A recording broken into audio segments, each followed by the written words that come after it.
DSC psychology నవజాత శిశు యొక్క సగటు బరువు 3 కేజీ ఆర్ 3.5 కేజీ. కోల్బర్ట్ ప్రకారం పూర్వ సాంప్రదాయ దశలో నైతిక వికాసం దీని మీద ఆధారపడుతుంది. శిక్ష మరియు విధేయత ఓరియంటేషన్. సాధారణంగా పిల్లవాడు తనంతట తాను బాగా నిలబడే వయసు 13 to 14 months. పియాజే ప్రతిపాదించిన సంజ్ఞానాత్మక వికాసం ఇన్ని దశల్లో జరుగుతుంది. 4 దశలు. భాషా వికాసం దీని మీద ఆధారపడుతుంది. శారీరక వికాసం, సంజ్ఞానాత్మక వికాసం, సాంఘిక పరిసరం. చిత్ర నేర్పరులు కల్లో నేర్పులు క్రింది ప్రజ్ఞను కలిగి ఉంటారు. ప్రాదేశిక ప్రజ్ఞ. ఒక వ్యక్తి కొత్త సమాచారాన్ని చేర్చుకొనుటకు సంజ్ఞానాత్మక నిర్మాణాన్ని మార్చుకొనినా అది అనుగుణ్యత. ఎరిక్ ఎరిక్సన్ ప్రకారం పాత్ర గుర్తింపు, పాత్ర సందిగ్ధమైనది ఈ దశలో ముఖ్య సంఘర్షణ. కౌమార దశ.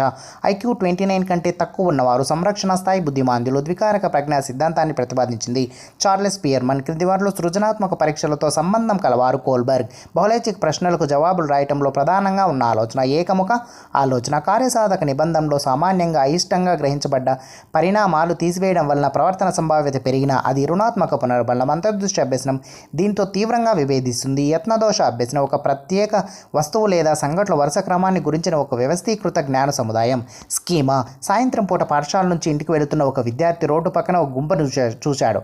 అతడు ఇంటికి వెళ్లకుండా గుంపులోనికి వెళ్ళి అక్కడ ఏం జరిగిందో చూచాడు. ఐసింగ్ ప్రకారం ఆ అబ్బాయి బహిర్ముఖ వర్తనుడు. ఒక వ్యక్తి సమాజంతో గల పరస్పర ప్రతిచర్యనే మూర్తిమత్వ వికాసం అని వివరించింది ఎరిక్ ఎరిక్సన్. నీవు ఇంతవరకు ప్రారంభించని ఒక క్లిష్ట నివేదిక ఈరోజు మధ్యాహ్నానికల్లా తన బల్లపై ఉండాలని యజమాని నీకు చెప్పినట్లయితే నీవు అనుభవించేది ఒత్తిడి. ఈ సందర్భంలో ఒక పనిని ప్రదర్శించుటకు అధిక మోతాదులో ప్రేరణ ఎంతో సరైనదని పరిశోధనలు సూచిస్తున్నాయి. పని సంక్లిష్టంగా ఉన్నప్పుడు